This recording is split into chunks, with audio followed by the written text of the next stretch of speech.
what you want to do. You don't even have to do it like that. Just let's go to share screen. And then right here in this arrow right here, you can, oh, never mind. Let's just go to exit. Okay. And down. Go down. Okay, go to, never mind, go to screen. All right. And then we'll go to enter, share. And now it's sharing with everybody. Now we'll just double click that.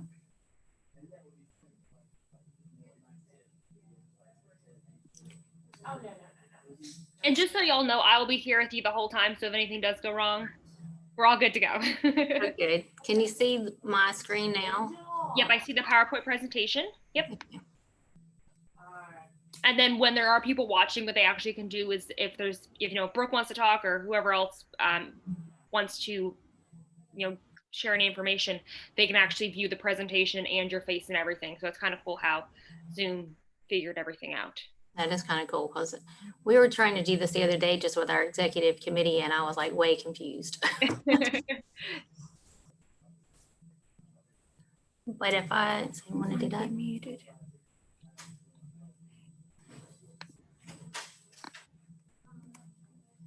But here I can go to the videos, right? And it's going to pop up. Okay. All right, good. And you can go, yep, and you can just hit it right there in the corner. Okay. Okay. Good to go. How many people normally join, Amanda? So it varies. I've seen recently a lot of people join right before registration. I mean, it's kind of a toss up right now because we're kind of in a, everybody was at home or a lot of people were working from home, and now we're kind of, I feel like, in a mix up. So it really varies. The wonderful thing about this also is we are recording it, so people can go back and watch it later. And I think on a topic such as this, it's going to be a fantastic resource for those who can't watch live. We can always share it out, especially when we feel it's necessary or there's an initiative or whatever it might be. It'd be a great resource for people. So it's kind of fun, these webinars, to do them now. Oh, yeah, that is good. And then on our YouTube and such, we do have people that join solely on that platform. They just prefer to watch without going into the Zoom and such. Right. Yeah.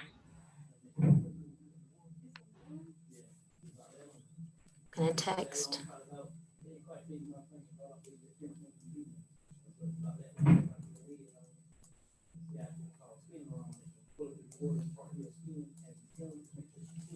Hi, Shelbia.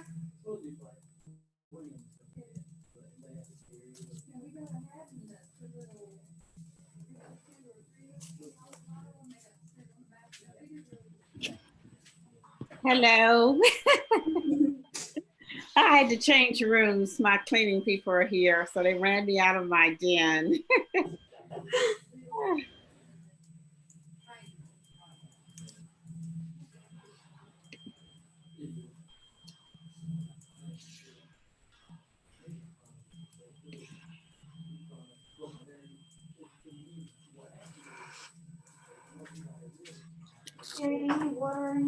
No, thank you.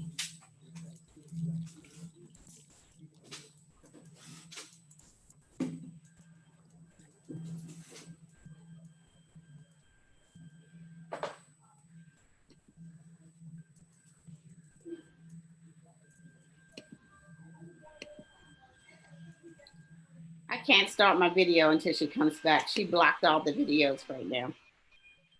Oh, okay. Yeah. Amanda, would that? You look like you should be fine to join. Shelby, are you talking about your video?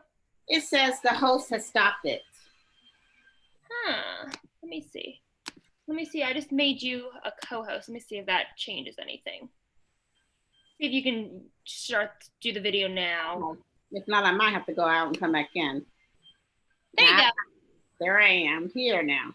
This Zoom stuff, sometimes they change it each week, it seems like, all the rules on it.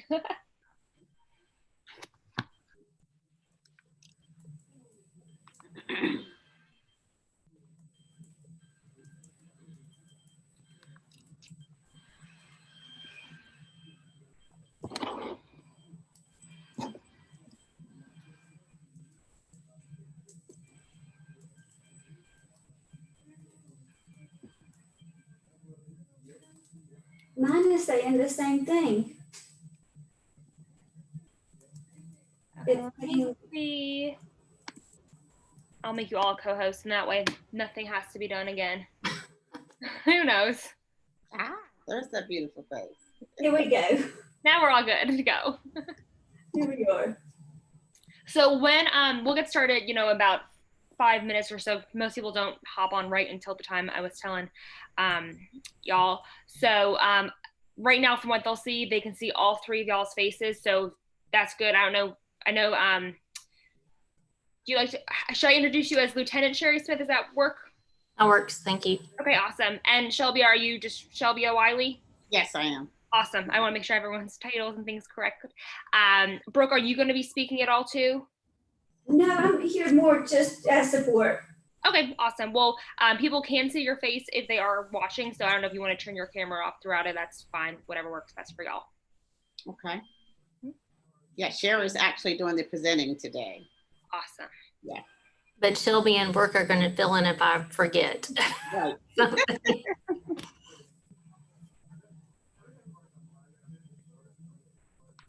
Amanda, are any of them able to ask questions or interact with me at all? Yes, so we do have a chat on the bottom, and then we do also have a chat through our YouTube live stream. So what we will do is if when we get started, I will put information not only in the chat, but when I do introduce y'all, I'll say, if you do have any questions during the webinar, feel free to put them in the chat here. I can jump in and, speak them out loud, or I can actually message them to you on your Zoom. And then maybe Brooke, you could help with facilitating that over as well. Okay. So whatever works best with your presentation. I know some people like to answer questions during, at the end, just whatever works best for you. Oh yes, I'm used to like interaction, so this is all different for me when people can't talk back to me.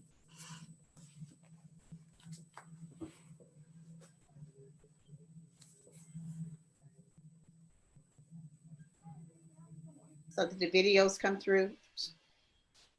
They did. Good. Hopefully, knock on wood. I think they would. Okay. Oh, let me turn that off.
Can y'all hear the background noise from our office?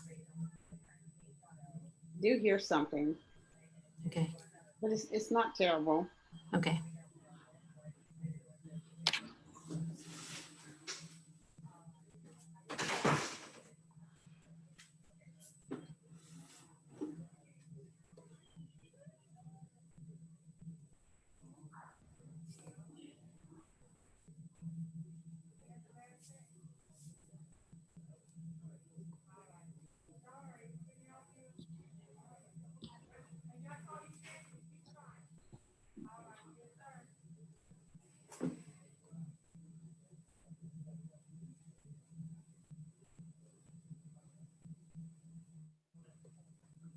Looks like we've got two. Oh.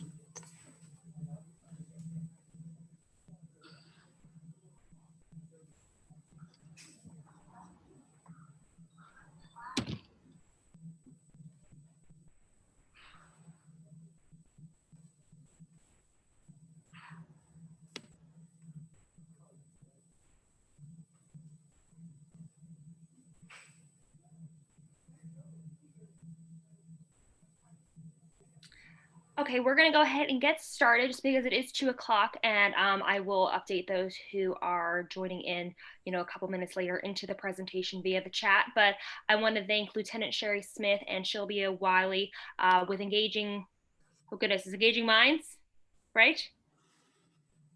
Yes. Engaging Minds, I couldn't remember exactly. Thank you so much for doing this presentation today on human trafficking in our backyard. I think it's such an important topic, and we would love to shed some light on it to just inform not only yourself, but other people around you about something that is going on in our backyard. So with that, Lieutenant Sherry Smith, I will let you take it away. Hi, sorry, of course, right when we get started, I get a text, so I had to throw the phone to Brooke real quick. But thank you, Amanda, for asking us to be here today. I am with the Horry County Sheriff's Office. I work in the Special Operations Division, and I'm also the chair of the Coastal Region Human Trafficking Task Force. So with me today are Sylvia Wiley, who is with Engaging Minds, but she's also the co-chair of our Interfaith Subcommittee for the task force and does an amazing job for that.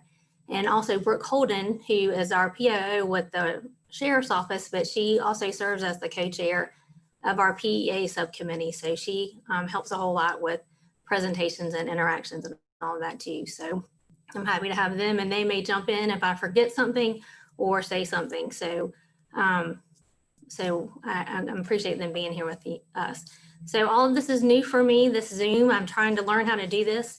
And it's new not having seen people and having that interaction. But please feel free to send a message, or if you can talk, I can hear you ask a question. I'll be glad to answer anything as we go through.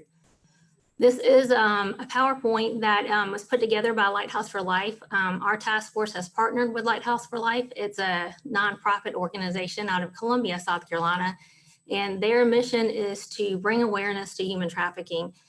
They've done a great job in our area. And if you look at this map, then they have facilitators in all of these different states that are out here teaching the same program and presenting this just to raise awareness. So I'm real happy to be a part of Lighthouse for Life. They're a great organization and they provide a lot of information. Now, this is a pretty long PowerPoint. It's like 72 slides, I believe. So I am going to skim through some of it. I wanted you to get a broad overview of what human trafficking is and what it looks like. If there's something somewhere you need me to stop, just send a chat and say stop, and I'll go over it a little more. So we're going to go ahead and get started. So I want to start here with what is human trafficking. So if I say human trafficking, most of the time I'll say, tell me the first thing that pops up in your mind. And most people will say Taken, the movie Taken. And while that is human trafficking, that is not what I'm talking about here today. What I'm going to try to do is change your mindset. I want you to open your mind. I'm going to show you how human trafficking is so much different than just what this movie is with Taken. It is a whole lot different. And then I think we're going to start with a video. Is that correct? I'm going to try to see if this works.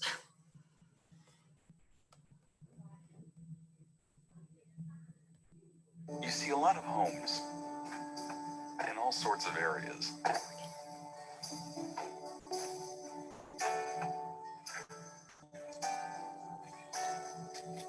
You meet a lot of people and even pets.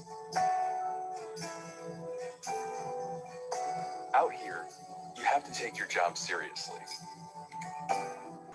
and always be on the lookout to find better ways to safeguard the people you serve.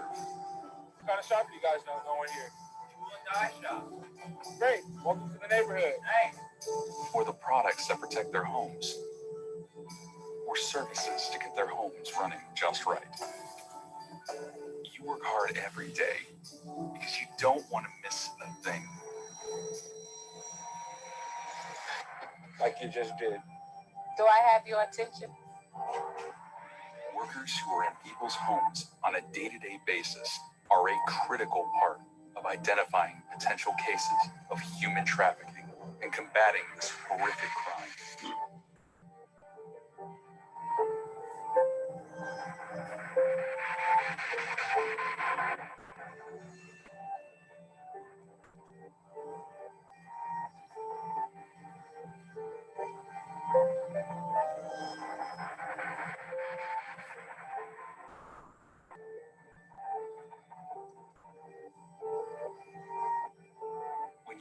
to look for, you can help bring an end to human trafficking.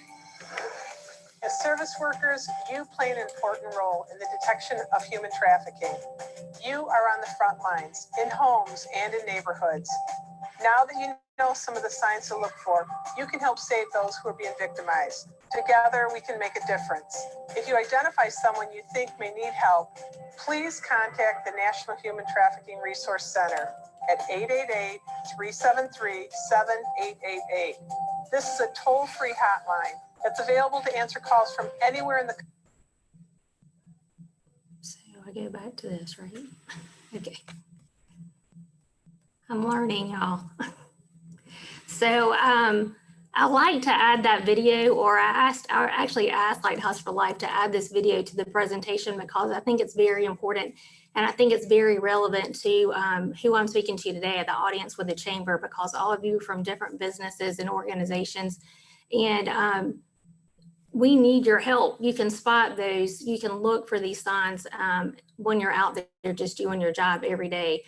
Just like with the person, with the locks on the door, changing the locks being on the outside. That's not a normal thing.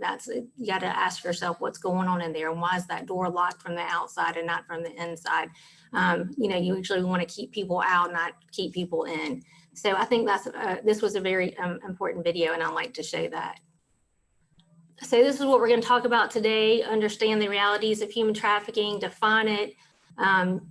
I'm going to give you some basic terminology that I'm sure a lot of you've already heard.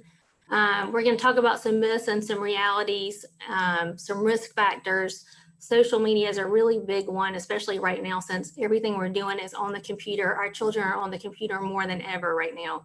And we need to make sure that they're staying safe, and we're doing what we can as parents and guardians to make sure that they're safe. And then what to do if you suspect someone is involved in human trafficking. So pretty simply, it is defined as force, fraud, or coercion. You have to have those three things. So let's see, we're going to start with force. So to have human trafficking, you have to have one of these three things, only have to prove one of three. And force is pretty self-explanatory. That's making someone do something by using force. So abduction, kidnapping, abuse. One of the things that's on here is sleep deprivation. A lot of people don't think that that would be force, but just think about not being able to sleep for days and having to work for days without any sleep. That is force. That's not anything but force. Fraud is false promises. So being promised something, like promise you're going to make so much money if you work, these hours, or promised you're going to have. Well, let's see, any kind of false promises would be like that. Lying about your working conditions or wages. I'm going to give you a great place to work. I'm going to give you a great place to live. You can live here, in this home out back. You'll have everything that you need. You won't have to pay rent. And then when you get there, it's just the living conditions are deplorable and you work without any money. I'm going to show you a case right here in Horry County where that happened. And then coercion, and that's blackmail, and we see that a lot in social media with our children, our teenagers, our young adults being blackmailed over by using social media, like trading images and things like that, manipulation, anything like that, keeping their papers, their paperwork, things like that. That's coercion. Now, the only times that I do not have to have force, fraud, or coercion to make a case if it involves a juvenile. So anyone under the age of 18 years old, they cannot consent to trafficking. They cannot consent to having sex for money. So that would be human trafficking. And I don't have to prove any of that. Force, fraud, or coercion, it is automatically human trafficking. So here are a couple of types: forced begging, forced labor, sexual exploitation, domestic servitude. Like I said, I'm going to skim through some of these. So commercial sexual exploitation of children is an activity involving child in exchange for something of value or promise thereof to the child or another person or persons. So if you think about a mother selling her child or making her child have sex for money, for her to buy her drugs or for her to pay her rent, anything like that would be considered that. Even taking pictures, explicit pictures, and selling them that is also would be commercial sexual exploitation. And it is child abuse. A lot of people don't think it is, but that is definitely child abuse. Child trafficking is child abuse. And we have about 40 million people today in human trafficking. If you just stop and think about that number right now, that is, that's just unbelievable. Here are some of the risk factors that we look at. Homelessness. If you think about it, just think about your basic need. What you need is you need a place to stay. You need a safe place to stay. So a lot of people will do anything just to have a place, you know, a roof over their head, or a warm place to stay, or a dry place to stay with all the rain that we've had. Think about that. Prior child abuse or sexual abuse, lack of personal safety, isolation, emotional distress, poverty, family dysfunction. I like to say family dysfunction. I'd like to talk about that for a minute, because just think about it. If your family dynamics are your mom and dad are arguing all the time, you have to take care of you're an older child in high school and you have to take care of your younger siblings. There's just always some kind of turmoil going on in your family. And then guess who pops up? Someone who is going to take away all that. Well, if you stayed with me, you wouldn't have to take care. You wouldn't have to babysit your younger sister. Come over here and let me take care of you. That person offers them some kind of stability that they think is stability. They offer them that love that they might not be getting at home, and they just swoop in and be what the family's not taking care of there. Or even like a divorced family, when, you know, single parent and you're trying to do everything on your own. That's a big one too. Mental illness, of course, learning disabilities, and then promotion of sexual exploitation by family members or peers. We also have, oh, what did I do? Okay, sorry, I hit the wrong button.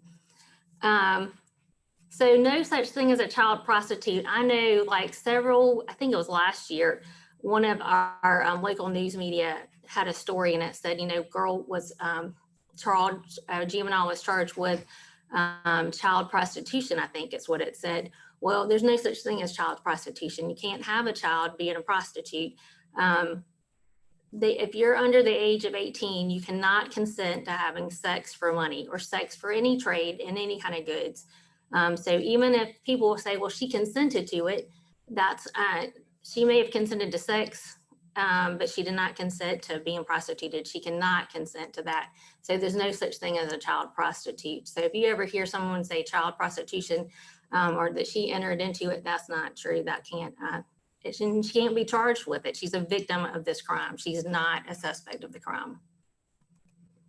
Here are some of the lingo that you might hear, and I'm sure you've heard it on some of the movies and things you've been watching. So a big one is daddy, especially for the females. They look to and they say, just call me daddy. And you're going to hear that in another video in a minute. Pimp, the bottom person, or they call them the bottom girl.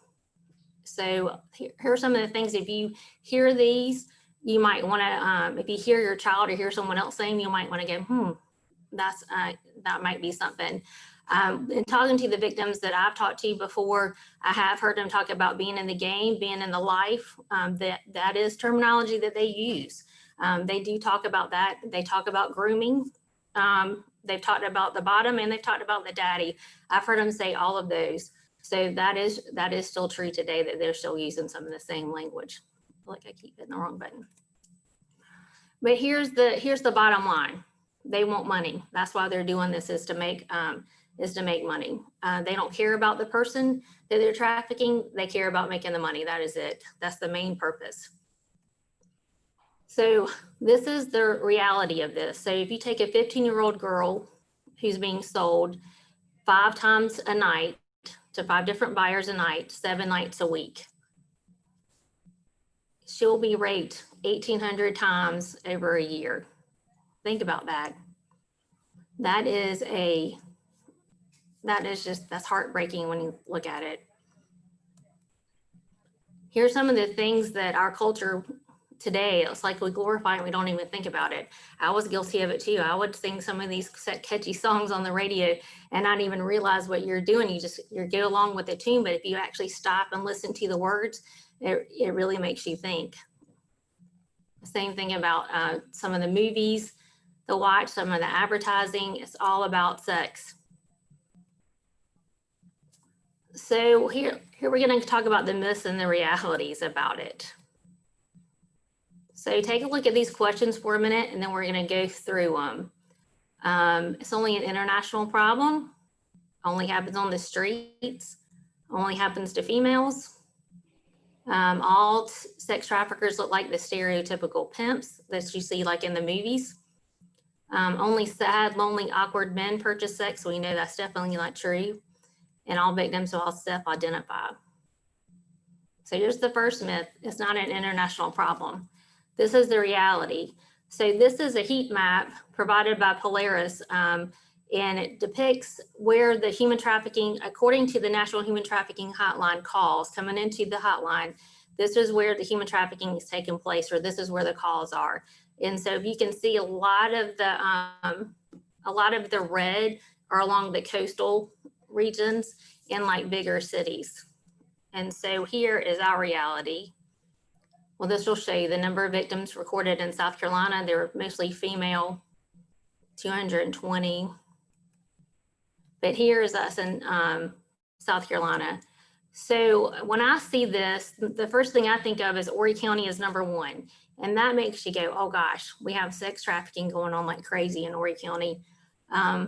But what this actually is, we're number 1 in the number of calls made into the National Human Trafficking Hotline, which I think is a really good thing. I think that means that we as a task force and we as a county are doing what we've asked everybody to do. If you see something, say something. People are calling in and we're bringing awareness. So in this, I think that this is a good number because we've raised awareness in this county and people are calling in. We have victims that are calling in for help. And I will show you this. I think it was the next one.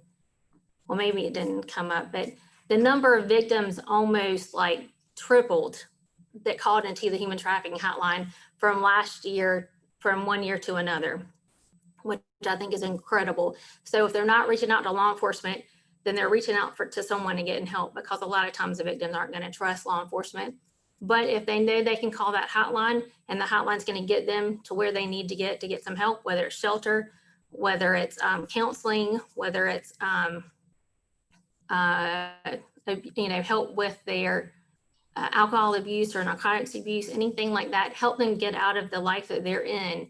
I think that is a positive thing. So this is not, Horry County is not number 1 in the number of cases of human trafficking, but we are number 1 in the reported calls to the National Human Trafficking Hotline. We're number 1 in bringing awareness to our county, which I think is a really good thing. It only happens on the streets. Well, we all know that that's not true. It's happening everywhere. So it's happening in the hotels, it's happening in the rural areas, it's happening in the massage parlors, it's happening in our own neighborhoods. We just don't know it because we're not looking for it. Mm-hmm. So here's the reality. Escort services. So a lot of these people are advertising or posting ads on sites like Skip the Games, and that's where they're advertising for sex services, for prostitution. So that's where they're going. And of course, illicit massage, commercial sex, pornography. But the main thing is escort services. But here's the other reality online. They're out there trolling, I'm telling y'all, they're on there, they're looking, they're talking to people, our young adults, they're talking to our children, they're looking for them. So do you know who your child is talking to online? So 1 in 5 kids and 1 in 5 children will be approached online or through Messenger from a stranger. Ask and see if anyone is a parent in the group.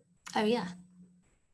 Brooke is asking to see if anyone is a parent in the group that would have any questions or see anything.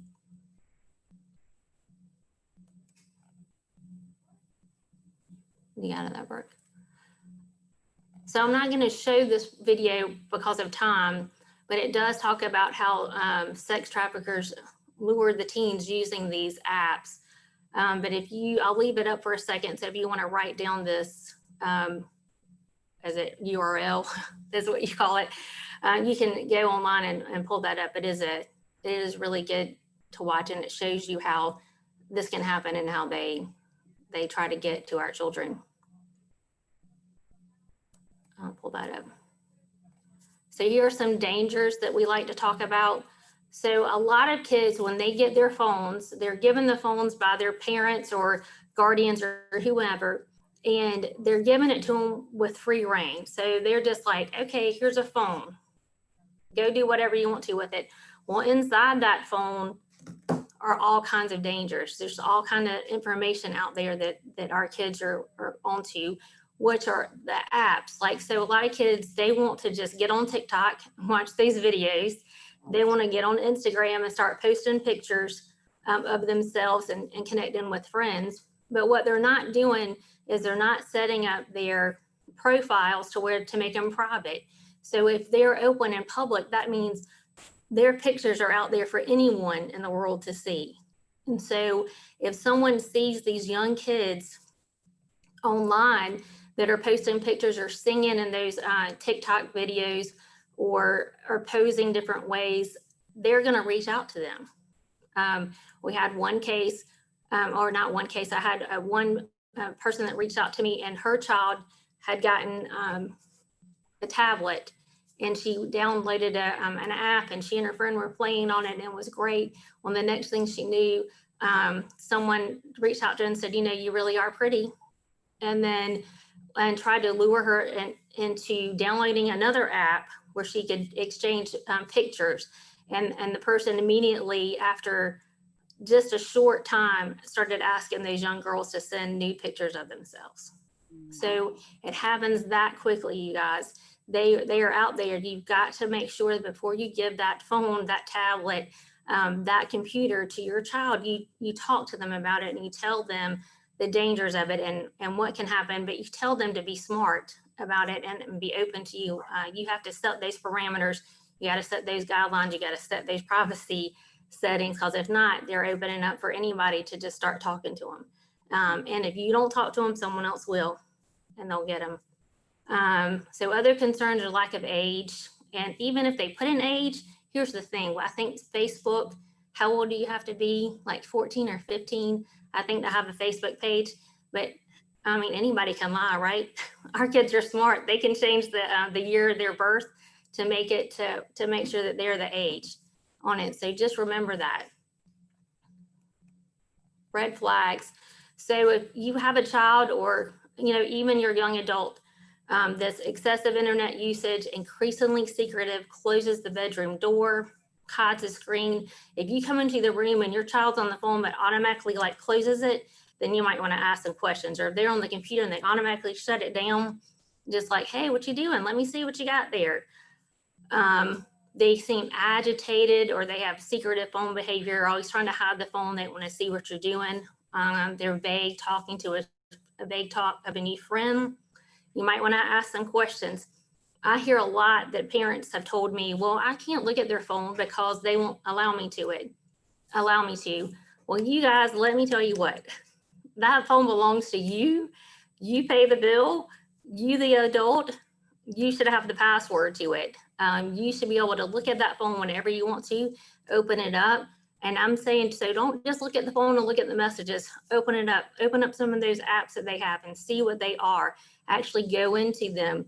I always said, if you want to know what your child's doing, look and see what their friends are doing.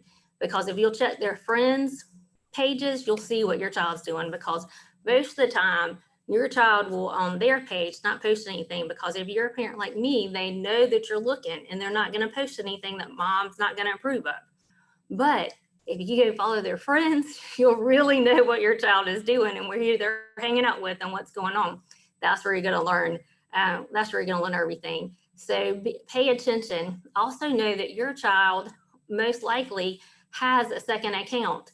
Like, for instance, Instagram, they have their Instagram account, but then they have their Finsta, which is a fake Instagram account. So they have their real one for you, for the mom to look at, but then they have their other one for their friends, where they really put all the stuff that they're doing out there. So please check, because you'll find it. It may slip up, but you'll find it in some comments, and you'll have to go, hey, wait, this looks like you. What's going on? Pay attention out there, because They think they're smarter than we are. They know this more than we do, but you have to keep up with it, I promise.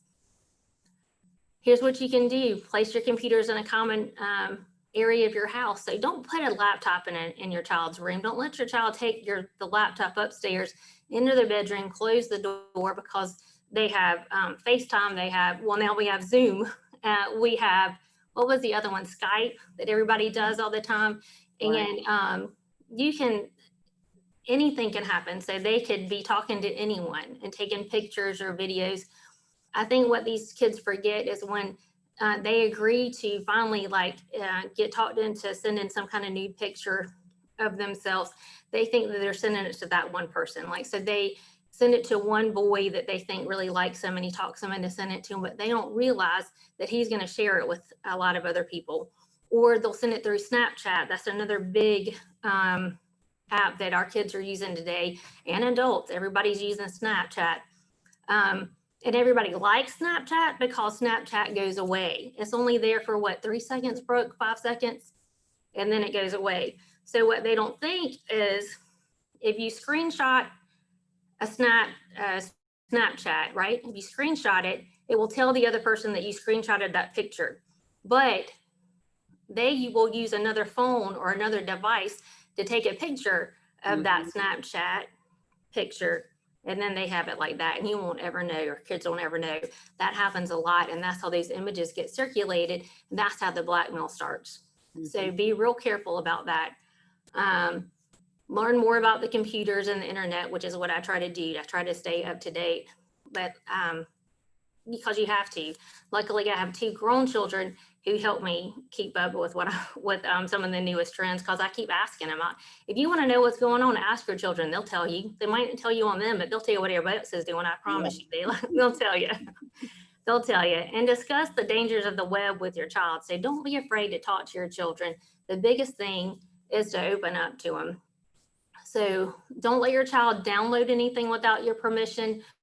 Always ask for it. Ask them what they're doing.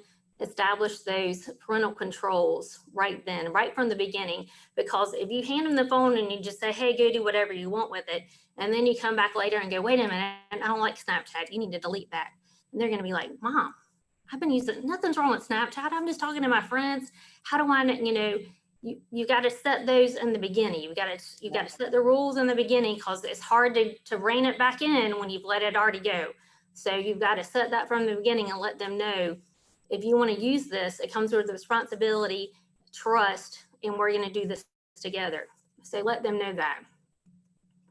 Here is a great resource for you. You can go online and look at that. Again, I'm not going to play that because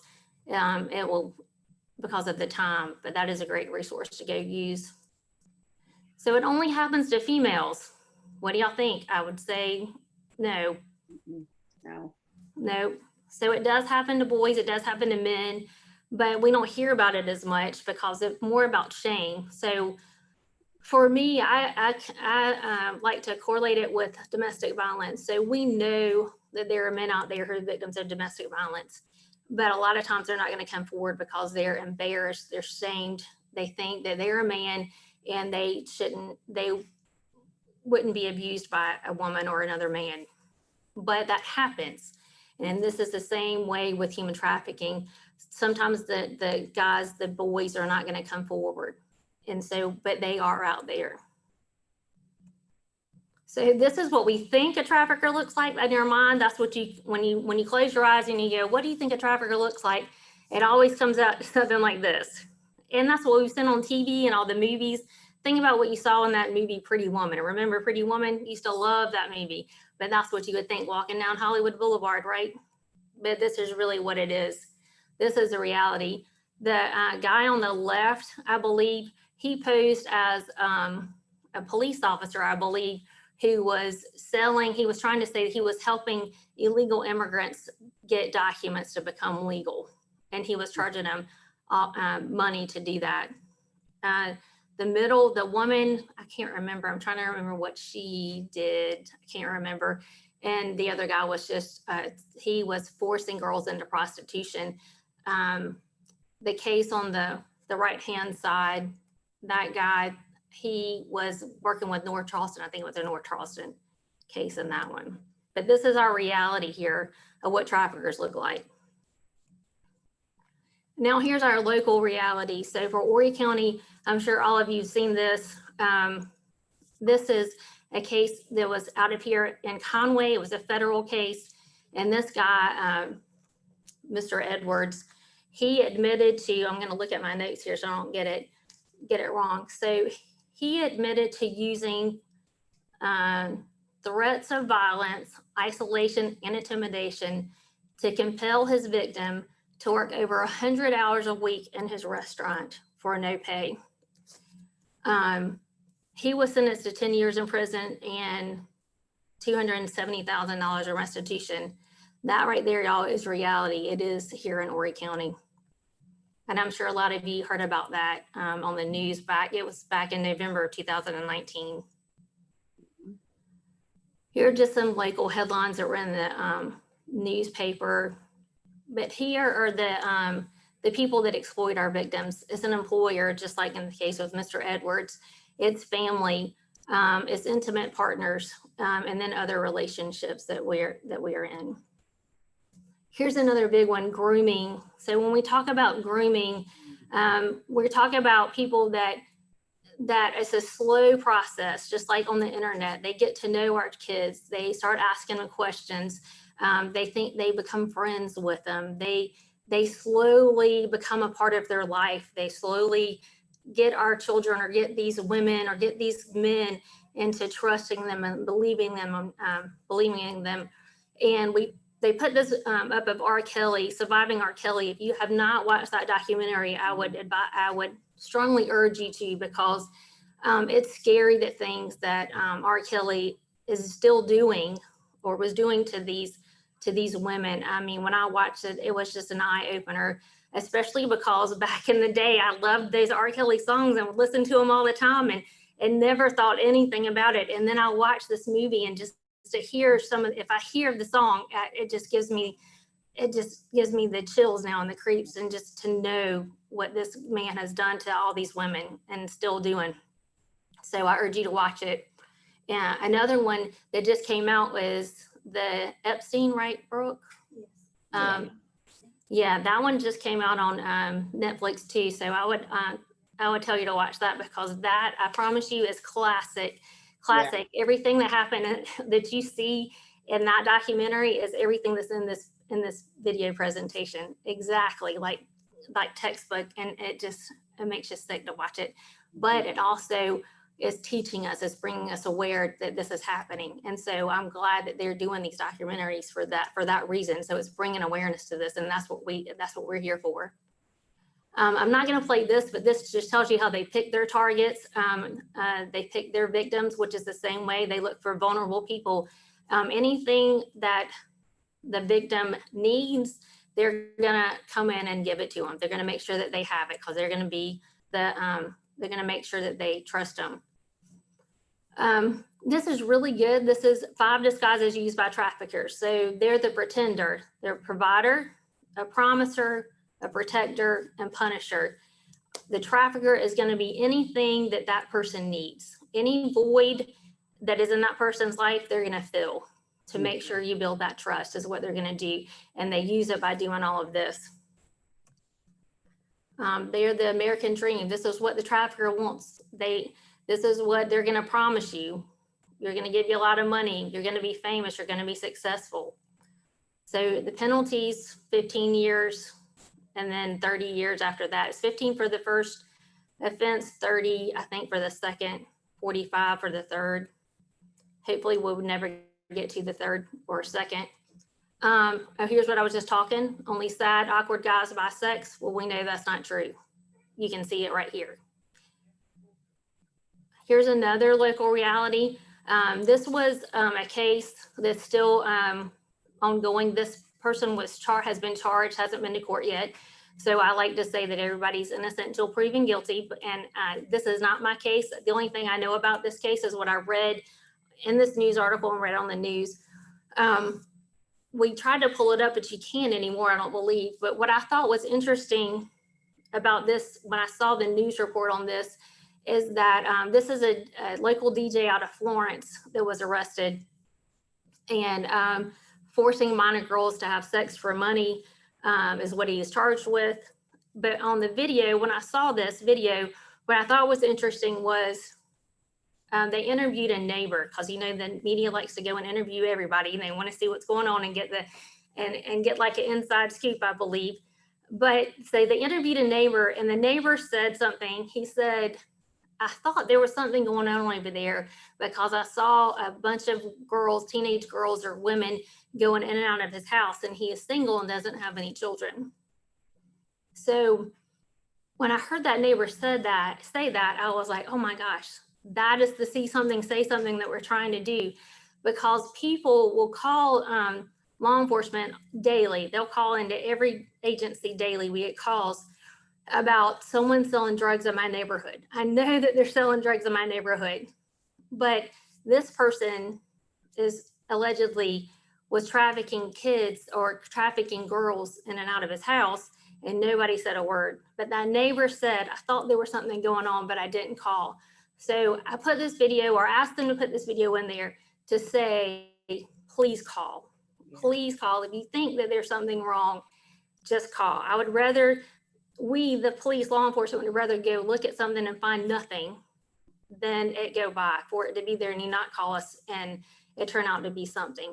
Just call us, and you can remain anonymous. Just call us. Let us check it out. Here's the other reality that was in the news not too long ago, where a former Richland County deputy was caught up in a sting that they did in Richland County. He showed up to have sex with an underage girl in his uniform. So he's definitely a disgrace to that department and all police officers. I don't even like to show this video, but that is a reality of what happened. Another story. This is just the penalty. So if you're buying sex, if you're a sex buyer, it's only $200 or 30 days in jail. They were working to get, I know the legislators are working to up that fine, but that's what that is. If you're charged with prostitution, that's the penalty for that.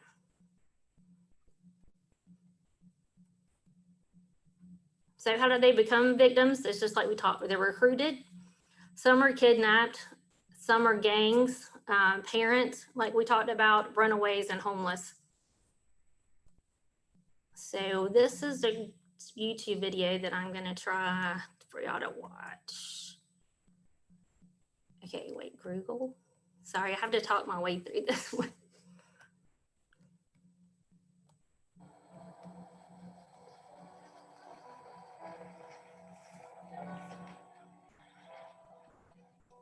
You know, you're 12 years old and you're living with your moms, and your mom's is struggling because she didn't think that life was really going to work out like this for her, and she doesn't have a man around, and the men that are around haven't always been that great.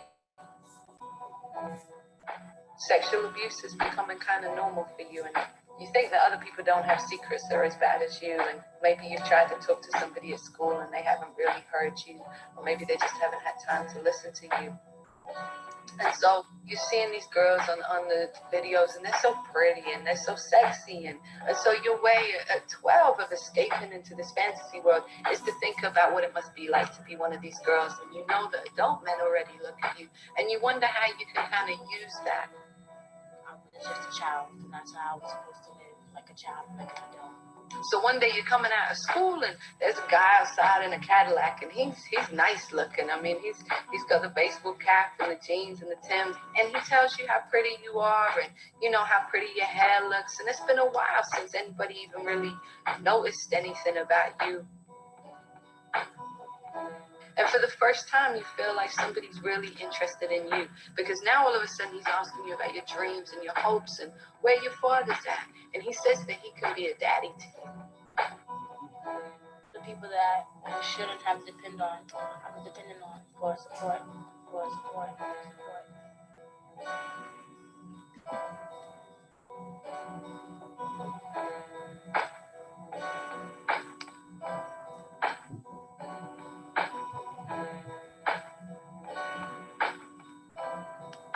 And so that night he takes you to a club and he puts you up on the stage and he gives you a few drinks and there's men throwing dollars at you. And it's scary, but all the time you're just looking at his face in the back of the room and he's like, you know, go ahead, baby girl, go ahead. You're doing it for daddy. And you're feeling proud because nobody's ever said that to you.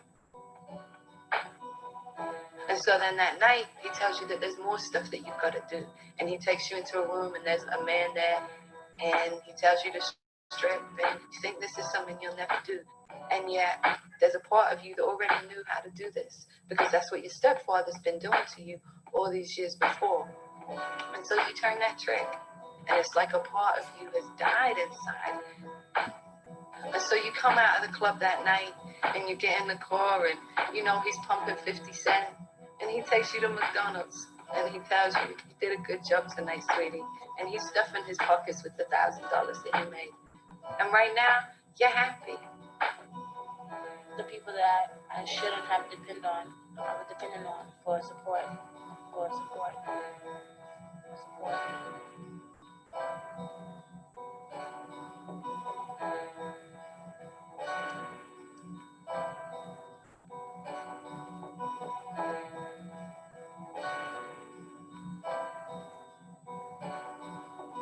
And you feel like this is the best that it's ever gonna get. And everything else in your life has prepared you for this moment. All the sexual abuse, or the neglect, or the drama, or the pain, or the trauma has prepared you for tonight where you stepped across a line. You always thought you'd never really quite step across. And you don't realize that night what it'll be like to be on the track and get raped. And you don't realize the daddy isn't really gonna protect you. You don't realize what it's like to have a gun held to your head that night. You don't realize what it's going to be like when you catch your first STD. You don't realize what it's going to be like when you first come home and daddy beats you for the first time because you didn't make enough money. You don't know what it's going to be like to have cops offer to trade sex with you in exchange for not being arrested. And then sometimes you do that and they'll still lock you up anyway. You don't know what it's like to sit up in jail and know that you just made $1,500 for your pimp last night, but he won't come down and put $200 bail on just to get you out a few days early. You don't know what it's like to walk down the street at 6 o'clock in the morning when you're just getting off work and people are starting their day and they see you and they know what you do and they look at you in a way that you just don't feel like you belong in that world anymore. And you don't know what it's like to feel like you've lost part of yourself along the way and to feel like you'll never leave. And no matter how many times you try to leave, he'll always find you and catch you. But that night, all you care about is the fact you're riding in a Cadillac and you're eating McDonald's, and you're listening to 50, and you got this one man who you really think loves you sitting right by your side.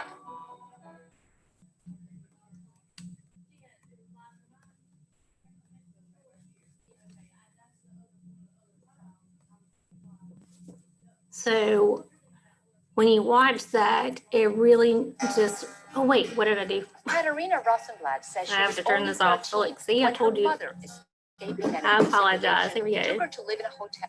Here we go. Did I turn it I off? should say 20 years Look. ago. Okay. All right, I got it. Now I'm going back to this, right? There we go. Thank goodness for Brooke. She's in here with me to make sure that when I mess up like that, she comes back to me. So thank you. But this video just really makes you, like, leaves you with a lump in your throat to think that that's reality, and it really is. So if you're in the service industry, or if you're in a service provider, like a victim service provider, or any kind of, you imagine you know a girl that's just like that. That's happened to for in her life. That's reality, you guys. It starts off, they think that they are in love with the guy's saving them. The guy's, come on, get in the car with me and riding down the road and listening to music and getting McDonald's. Just something simple as McDonald's. And then he puts her on the stage and makes her strip, and then it goes from there. I've seen those girls. I've talked to the girls just like that's happened to. This is a reality. This is happening. So the victims, and this is so true, and the victims that I've seen is that they do not self-identify. They feel shame or guilt. They don't even know that they're a victim. I just talked to a woman the other day and I said, do you know what human trafficking is? After she told me her story, you know, it's classic human trafficking. And she said, no, but am I being arrested for human trafficking? And I said, no, you're the victim of human trafficking. She had no idea. Everything that she was telling me, she thought that she was wrong because the person that had been selling her was telling her that not to believe the police, that she was wrong. She is the one that was going to go to jail. They don't identify that. They have it in their head.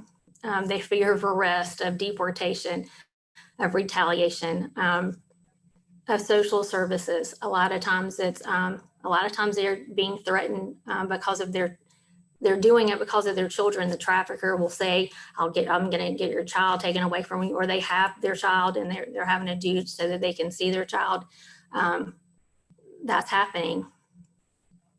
This is a video about why I stayed. Again, I'm not going to watch it because of time. But I like to put this up because, well, and they have it in here, but I like this video, this slide, because it tells you what we want, all what each of us need to have an optimum life, that self-actualization. That's what you want for a full life. But you need, on the bottom, you need your basic needs, which are food, clothing, shelter. That's what you need. And if you don't have that, so if you're a runaway or if you're homeless, and you don't have a place to stay, you're going to go look out. You're going to go and for with anybody who's going to offer you that, who's offering you a safe place, which you think is a safe place. Come on, you can stay on my couch. It's no problem. And then after a day or two, well, hey, you can't stay on my couch. It's going to cost you. You know, if you're going to stay here, you're going to have to pay up. You're going to have to work for it. And then what do? You're stuck. Where are you going to go? You don't have anywhere to go. You need safety. You need security. This person's going to offer you that. And they're going to take it. And then you want to feel loved. You want to feel belong. You want to feel like someone loves you. Well, you know what? That trafficker is giving that person, that victim, the love that they are looking for. And they think it's love, but it's abuse and they don't even know it. And everybody wants to be respected. They want that. Well, they think that they're getting that from the trafficker. Again, the trafficker is going to fill any need that victim, there's a void. If there's any void in that person's life, they're going to find out what it is and they're going to offer that. They're going to fill that void, whatever it is. And a lot of times it's really just the basic needs, what our basic needs are in life. And they're going to find it and that's how they get us, or how they get the victims. So here are some red flags to look for.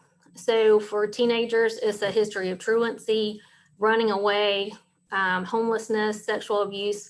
For runaways, we talk about runaways a lot. I do, because if you really think about it, if someone is running away from home, or running away from foster home, they're running away from something, or they're running away or running to something. So they're running away from something or running to something, and we have to figure out what that is. Is there something going on in the home that they're running away from, or is there someone that they're running to? So we look at that a lot. If they carry multiple cell phones, well, you know, teenagers don't need multiple cell phones. They can barely keep up with one. But if they have two or three, usually they have two. So one is their regular cell phone and the other one is the trafficker cell phone that they have to keep up, and that's how the trafficker keeps up with them, is on that cell phone. Lies about their age, uses false identification, suddenly has expensive things. So if you see someone that really just normally just has basic clothes, nothing fancy, nothing name brand, but all of a sudden comes in, you know, with a Louis Vuitton purse or some Nike Air Jordans or something like that, and you go, hey, you get a job? What happened? You hit the lottery? If suddenly they have things, start asking some questions. Where did they get it? So if they're not working, especially if they're teenagers and they're too young to work, hey, where'd you get that? Because we know your mom can't afford it. We know your daddy can't, you know, we know. So start asking some questions. And then if you find or see that a teenager especially has multiple hotel keys, that's a sign. Or even just an adult, like, why would I have 2 or 3 different hotel keys? Now, I may sometimes forget to leave my hotel key when I leave, but I mean, I just throw it away. But if someone is holding on and has multiple hotel keys, that's a red flag.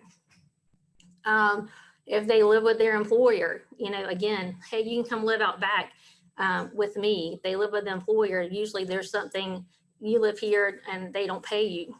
possibly poor living conditions, multiple people in a cramped space, inability to speak to the individual alone. So if you're trying to talk to someone, especially like in the healthcare, if someone comes into the ER and there's another person with them, but the victim's not allowed to speak for themselves, or if they ask you a question, they automatically look to the other person for the answer all the time, as to like ask permission to talk or something like that, that is a sign.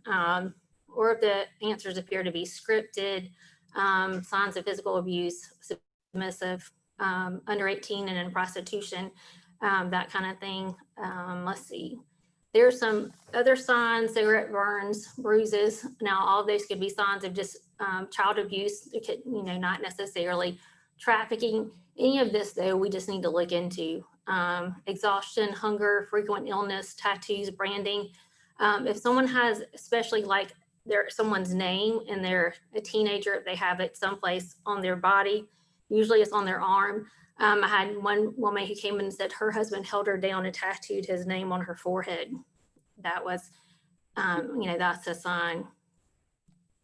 So what can we do? Constantly let your kids know how much you love and value them. Now that is really, really big. And I really say that all the time. Please, please talk to your children. Let them know it's okay to talk to you. Don't be that parent that says, you can come to me with anything. You can tell me anything and I won't be upset.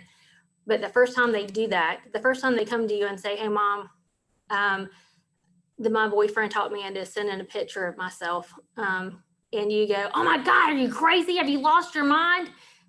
They're going to completely shut down. Right. But if you say, hey, we're going to figure this out together. That was not a good choice, but we're going to figure this out together. You're going to have to be reasonable. You're going to have to learn to, talk to your child. There could be consequences for actions, but you don't have to overreact. You have to stop and listen to your children. We're asking them to come and talk to us. We need them to come and talk to us. So make sure that you're open. Tell them how much you love them and value them. Always remember to check with your kids to see what they're doing. Make sure you want to know where they are. You want to know who they're hanging out with. Ask those questions. Be that nosy parent. Be that nosy grandparent. That make sure you're in your life and educate your kids about topics such as body safety. Talk to them about that, because if you don't, someone else will. And then always educate yourself like you're doing today. Learn more, read more, look up all this. If a child does disclose something to you, always believe them. Explain that they have done nothing wrong. I can't tell you enough. I just talked to someone before this pandemic, so back in January, who came in and she was talking to me. And I said, have you ever told anybody your story? Have you talked to anybody? And she said she told her story one time to someone and they laughed at her. And she never told again.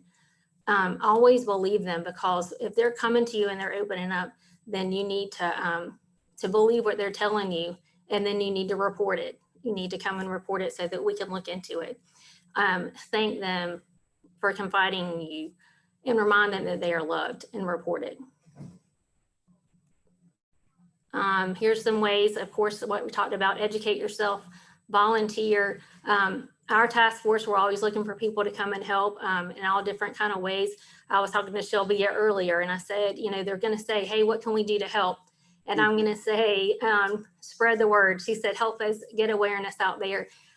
Let us come into your organizations or your churches, anywhere, and let us talk about human trafficking. Let us talk to, especially our young people, about internet safety and how to avoid that, avoid being caught into that trap and that grooming process. Let us help us do that. And if you want to be a part of our task force, of course, we always are looking for people to come and help do different things. Here's your hotline, but here's the biggest thing: see something, say something. We say that all the time. Please, please, please do that and report. And I like to end on this because this is really, really powerful.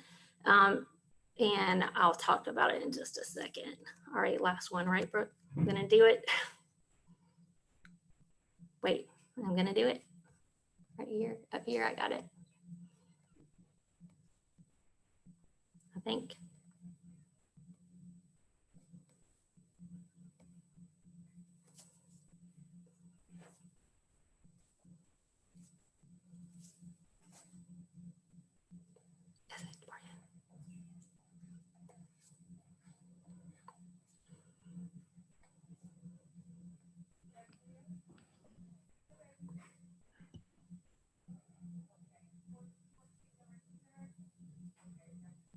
love is abuse. And I will never again believe that I am valuable or worthy of love. And I know that nobody will ever feel the pain that I feel. And even when it seems like everything is going to be okay, I constantly remind myself that I somehow deserve everything that's happening to me and that it is all my fault. And when I find myself thinking that I'm strong and beautiful, I know that that couldn't be further from the truth because I am worthless.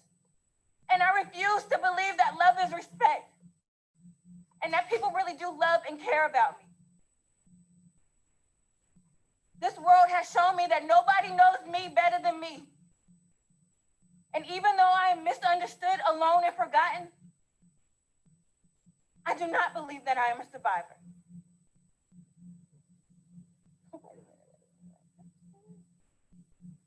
I said, I am a survivor.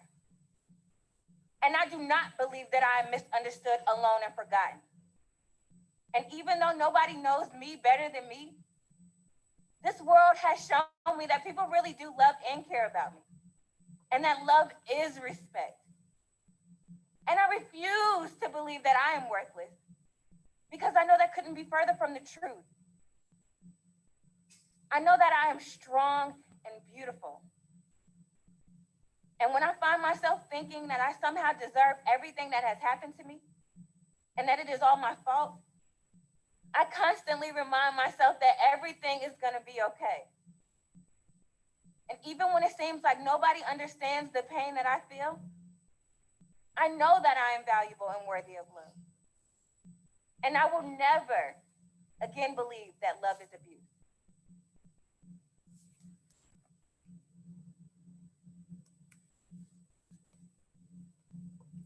So pretty powerful way to end. I like to end that with that, and I'm glad that Lighthouse for Life did, because that's what our task force is here. We've talked about a lot of ugly information, a lot of human trafficking is a crime that no one wants to talk about that exists, but it does exist. And our goal here is if we all work together, that we're going to help these victims become survivors. We're going to help them know that they're loved, they're out there, and there are people out there that care, that want to help them. And then hopefully we're going to prosecute the people that are doing that to them. So I appreciate you having us. This is the information. Please contact us if you'd like us to come to a presentation at your office or your youth group or your church or your organization. We did one at Mother's Morning Out. We're trying to get the word out there, so help us. Sylvia, Brooke, Amanda, y'all have anything? That was awesome. I would like to share that I've written a book, Don't Touch My Golden Parts. I know it's very difficult for parents to have that conversation about child abuse with their children. If you're interested in the book, I'll share it with Amanda so she could share it to the group, and you're willing to contact me, or you can order it directly from Amazon. But this book will allow the parents or the caregivers to have that conversation with their children about child abuse. If you want to, we've got a couple of our task force members who are present. Oh, okay. Who's present? Can I stop sharing this and I can see? Is that what I do? I know we have Anna Strickland, and it looks like Charles Williams is also. Okay, good. Anna Strickland is also part of our task force who's on there, and Charles Williams. Kobe Williams. Oh, Kobe. Okay. So thank y'all for being here and listening to that. Y'all are going to have to listen to me again next Wednesday. That's good. All right, anybody else? Did we have any questions? Amanda? Yeah, I was just going to give everybody a second. If there is any questions, feel free to you can raise your hand in the Zoom chat over there, or you can put any questions into the chat box below. I'm just going to give everyone a couple seconds.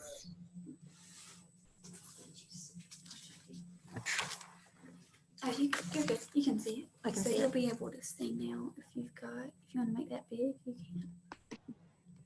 And now you'll be able to see anything. Okay. I don't see any questions coming in. I'm just going to give it a couple more seconds, but I want to thank y'all both for this wonderful presentation. I think the videos and the information that you provided was fantastic, and it really opened up my eyes to some things that I didn't necessarily know about what was going on here locally, as I'm not from here. So it was interesting to learn a little bit more about this area and how pertains to this topic. So I'm going to see if there's any other questions. Doesn't look like it is. So if y'all do have their contact information, I can forward it out as well. And if you do have any questions, you can follow up with them. But thank you again both for being here this afternoon and giving this presentation. I know when we're finally able to meet again in person, I really am looking forward to maybe doing this in the boardroom at the chamber or something so that we can really have an engaging conversation. So everybody have a great afternoon. We'll see you soon. Thank you. Thank you so much. Bye. Bye-bye.